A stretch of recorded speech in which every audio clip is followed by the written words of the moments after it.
Assalamualaikum warahmatullahi wabarakatuh. Selamat bertemu kembali anak-anakku sekalian yang duduk di kelas 5.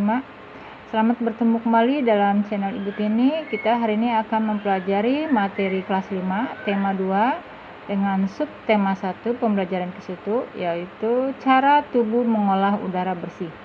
Sebelum melanjut kepada materi, jangan lupa subscribe-nya, kemudian bunyikan lonceng notifikasinya. Jika video ini bermanfaat untuk kalian bisa share-nya untuk teman-teman kalian yang bersama dengan kalian di kelas 5.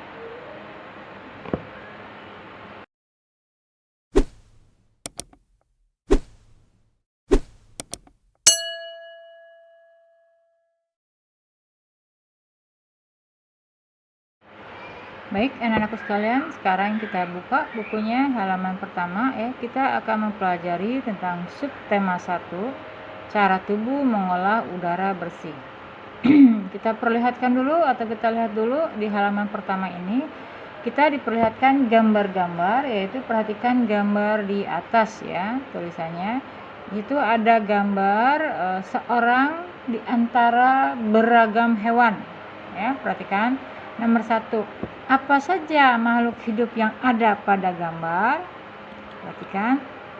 Apa saja makhluk hidup yang ada pada gambar? Kita lihat di sini ada kambing, kemudian juga ada bebek, ada ayam, ya. Kemudian juga ada burung, beragam macam hewan, ya. Kemudian 2, apa saja perbedaan makhluk hidup yang ada pada gambar itu? Perbedaannya jelas ya. Ada hewan berkaki 4, hewan berkaki 2, hewan menyusui, hewan bertelur, dan sebagainya. Apa pula persamaannya? Persamaannya mereka semuanya adalah hewan, makhluk ciptaan Tuhan, menghirup udara yang sama, tinggal di bumi yang sama. Ya. Apakah semua makhluk hidup itu membutuhkan oksigen? Bagaimana menurut kalian? Tentu saja semua makhluk hidup memerlukan oksigen. Semuanya bernapas ya untuk melangsungkan hidupnya. Bagaimana proses pengambilan oksigen oleh makhluk hidup? Nah, proses pengambilan oksigen ini yang berbeda-beda caranya. Karena meskipun makhluk hidup semuanya sama, yaitu menghirup oksigen, tapi organ pernapasan mereka semuanya berbeda ya. Organ pernapasan kambing berbeda dengan bebek, bebek berbeda dengan ayam, ayam berbeda dengan burung, dan hewan ini semuanya berbeda organ pernapasannya dengan manusia. Berikutnya, apa yang harus kita lakukan supaya ketersediaan oksigen terjaga? Nah, oksigen itu berasal dari tanaman anak-anak ya, dia dapat dihasilkan dari tanaman. Jadi tanaman itu menghasilkan O2. Nah, kita harus merawat tanaman yang ada di sekitar kita agar tetap bisa menghasilkan oksigen. Kemudian kita lihat lagi bagaimana tanggung jawab kita terhadap masyarakat dalam menjaga ketersediaan oksigen. Tanggung jawab kita terhadap masyarakat tentunya kita memberikan informasi-informasi yang benar tentang ketersediaan oksigen dan tentang tumbuhan sebagai penyedia oksigen terbesar di muka bumi ini. Oke, kita lanjut pada halaman kedua, yaitu tentang pembelajaran pertama, yaitu mengenai dayu dan ikan hias. Dayu memelihara banyak ikan hias berjenis ikan mas koki. Ikan-ikan hias itu dipelihara dalam sebuah akuarium. Setiap hari Dayu memberi makan ikan-ikannya. Dayu juga rutin membersihkan akuarium, lalu mengganti airnya dengan air bersih. Kegiatan itu ia lakukan seminggu sekali. Dayu senang melihat ikan-ikan di dalam akuarium berenang ke sana kemari. Dayu juga memperhatikan saat mulut ikan-ikan itu terbuka dan menutup. Seolah-olah ikan-ikan itu selalu menelan air dan bertanya-tanya apa yang dilakukan ikan itu ya. Dayu bertanya-tanya apa yang dilakukan ikan-ikan itu. Setelah kita membaca masalah Dayu, sekarang kita lihat nih. Kamu telah membaca bacaan Dayu dan ikan hias. Perhatikan peta pikirannya. Apa nama jenis ikan hias yang dipelihara Dayu? Ikan mas koki, ya. Siapa yang memelihara ikan hias tersebut adalah Dayu. Di mana ikan hias itu dipelihara? Di akuarium, ya. Kapan ikan hias itu diberi makan? Setiap hari oleh Dayu, ya. Kapan akuarium ini dibersihkan? Seminggu sekali. Kemudian apa yang diperlihatkan Dayu? Apa yang diperhatikan Dayu saat melihat ikan-ikannya? Dayu memperhatikan mulut ikan saat terbuka dan menutup, seolah-olah ikan selalu menelan air. Nah, itu yang diperhatikan oleh Dayu, ya. Ayo menulis, menurutmu apa yang dilakukan ikan-ikan dengan selalu membuka dan menutup mulutnya, ya. Tuliskan pendapatmu, kemudian kita akan mempelajarinya. Nah, kemudian kita membaca. Sekarang kita akan mempelajari macam-macam alat pernapasan pada hewan. Nah, sekarang kita akan belajar tentang alat pernapasan pada cacing. Nah, ini gambar cacing ya anak-anakku. Di situ ditulis, cacing tidak mempunyai alat pernapasan khusus. Ya, cacing bernapas melalui kulitnya. Nah, melalui kulitnya ya.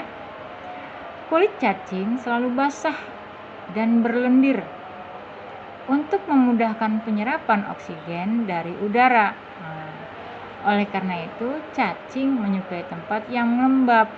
Itu beda dengan manusia ya.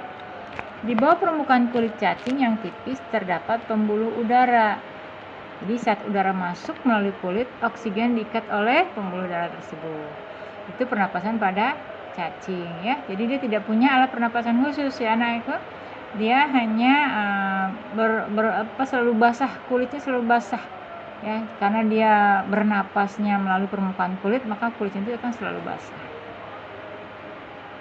Nah, yang kedua yang kedua kita lihat serangga. Nah, ini serangga ya, kita sering lihat belalang ya. Sebenarnya nggak harus belalang sih, kupu-kupu juga termasuk serangga ya. Ada belalang juga macam-macam. Ada belalang daun ya, ada belalang sengit, banyak.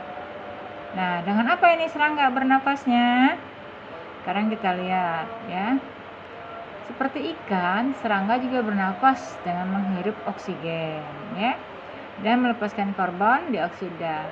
Namun, alat pernapasan serangga berbeda dari hewan lain. Kemudian kita perhatikan ya. Alat pernapasan serangga yaitu berupa trakea, yaitu sistem tabung yang memiliki banyak percabangan di dalam tubuh. Percabangan trakea disebut trakeola. Nah, trakea mengedarkan oksigen langsung ke semua sel tubuh dan organ, serta menyerap karbon dioksida dari semua sel tubuh untuk dibuang. Nah, itu sistem pernapasan pada serangga ya, trakea. Sekarang kita lihat pernapasan pada ikan. Di sini ada di bawah ya. Kita lihat ikan. Nah, ini ikan ya. Alat pernapasan ikan itu apa sih? Nah, kita lihat di sini ikan bernapas dengan organ khusus mirip saringan yang disebut insang. Nah, nih di sini ya. Jadi di sini ikan bernapas dengan organ khusus mirip saringan yang disebut insang. Insang berbentuk lembaran tipis, berwarna merah muda dan selalu lembab. Nah, ini kondisi insang ya. Insang berada di belakang rongga mulut. Insang berada di belakang rongga mulut. Pada kedua sisinya, ya, pada kedua sisi kepala ikan, biasanya insang dilindungi oleh selaput atau rangka yang disebut tutup insang atau apertukulum. Di balik tutup insang ini terdapat 4 deret insang yang saling tumpang tindih. Ya, jadi kalian bisa lihat ini ikan, ini contoh ikannya, ya seperti itu. Setelah kita ikan, kita akan lihat yang berikutnya, yaitu katak. Nah, katak bernapas dengan apa? Kalau tadi ikan dengan insang, kemudian ada apa tadi, cacing dengan kulit, kemudian serangga dengan trakea. Sekarang ada katak kodok nih. kita perhatikan, kita baca di sini. Katak termasuk hewan amfibi. Kenapa? Karena dia hidupnya di di dua alam, yaitu di darat dan di air. Ya. Saat masih berupa kecebong, ya, ini kecebong ya, anak katak, dia hidup di air. Hidup di air dan bernapas menggunakan insang. Jadi waktu masih jadi kecil, ya, waktu masih jadi kecebong atau ikan kecil, dia bernapasnya menggunakan insang, ya. Insang kecebong terletak di luar tubuh dan terdiri atas lembaran kulit yang mengandung kapiler. Kemudian kalau dia sudah dewasa, maka dia akan berada di darat. Begitu dia ada di darat, maka dia memerlukan pernapasan lain, yaitu berupa apa nih? Berupa paru-paru. Jadi dia memiliki paru-paru, ya. Dia memiliki paru-paru. Coba kita lihat tulisannya di sini. Nah, katak dewasa bernapas menggunakan paru-paru dan permukaan kulitnya. Sekarang kita lihat ular atau reptil. Nah, ini gambar reptil, ya, atau ular. Dengan apa nih sistem pernapasannya nih? Ya, kita lihat lagi di sini. Hewan yang termasuk jenis reptil diantaranya adalah ular, kadal, cecak, buaya, biawak. Reptil bernapas menggunakan paru-paru. Oh, ternyata ular menggunakan paru-paru. Udara masuk melalui hidung di sini, ya. Udara masuk melalui hidung, lalu ke batang tenggorokan, ya. Lalu ke paru-paru. Berarti posisi paru-paru di sini. Itu untuk ular, ya. Selanjutnya burung. Nih alat pernapasan burung, perhatikan. Apa nih burung nih? Burung itu seperti apa sih alat pernapasannya? Kita lihat lagi. Burung bernapas dengan sepasang paru-paru, ya. Paru-paru burung terletak di dalam rongga dada, ya. Paru-parunya terletak di dalam rongga dada. Di sini nih ada paru-parunya. Terletak di rongga dada. Kemudian udara yang mengandung oksigen masuk melalui lubang hidung. Sini ya. Masuk melalui lubang hidung pada pangkal paruh di sebelah atas. Jadi di paruh sebelah atas tuh ada lubang, ya. Jadinya udara masuk melalui situ. Kemudian udara masuk ke pembuluh darah, ya, yang disebutnya trakea. Di sini masuk, ya. Ya. Dari trakea, udara sebagian masuk ke paru-paru, ya. Sebagian masuk ke paru-paru sini, dan sebagian lagi masuk ke kantong udara. Ya. Sebagian masuk ke paru-paru dan sebagian lagi masuk ke kantong udara. Di mana kantong udara? Nih. Jadi dari sini masuk, sebagian masuk ke paru-paru, sebagian lagi masuk ke kantong udara, gitu, ya. Kemudian untuk apa di kantong udara? Nah, kantong udara ini, paru-paru, oksigen di dalam kantong udara ini berfungsi untuk persiapan persediaan udara pada saat dia terbang. Jadi pada saat dia bertengger, ya, dia menghirup udara sebanyak-banyaknya. Nah, setelah itu, pada saat dia terbang, oksigen yang digunakan berasal dari kantung udara tersebut, gitu ya. Itu cara burung. Kemudian kita lihat ada sistem pernapasan pada hewan mamalia. Nah, ini hewan mamalia. Hewan mamalia itu maksudnya hewan menyusui, bukan mamanya si Lia. Karena anaknya namanya Lia dipanggilnya mamalia, bukan, ya. Maksudnya hewan mamalia adalah hewan menyusui. Nah, ini semua hewan mamalia nih. Ada gambar kambing, ada gambar kuda, mamalia. Ikan paus juga kalau dia menyusui namanya hewan mamalia. Kita perhatikan di sini. Mamalia adalah jenis hewan yang menyusui, ya. Ada dua jenis mamalia, yaitu mamalia darat dan mamalia air. Mamalia darat misalnya kambing, sapi, kerbau, kuda. Sedangkan mamalia air misalnya paus, ikan duyung, juga ada lumba-lumba, ya.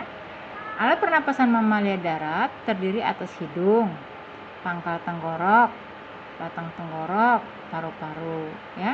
Perhatikan gambar pernapasan pada kuda berikut ini, ya. Kemudian ada lagi, nah ini mamalia air nih. Pada mamalia air, hidungnya dilengkapi dengan katup. Saat mamalia tersebut menyelam, katup akan menutup Sebaliknya, saat mamalia tersebut muncul ke permukaan air, katup terbuka. Saat itulah mamalia air tersebut menghirup oksigen, ya, mengambil oksigen di luar dan mengeluarkan karbon dioksida dan uap air, ya. Itu sistem mamalia. Nah, sekarang kalian sudah belajar masalah pernapasan pada hewan, ya. Tadi pertama dari hewan cacing, kemudian serangga, kemudian hewan katak, hewan ular, ada juga hewan mamalia. Baik anak-anakku, penjelasan Ibu hari ini tentang alat pernapasan pada hewan Ibu akhiri dulu, semoga bermanfaat. Ibu ucapkan wassalamualaikum warahmatullahi wabarakatuh.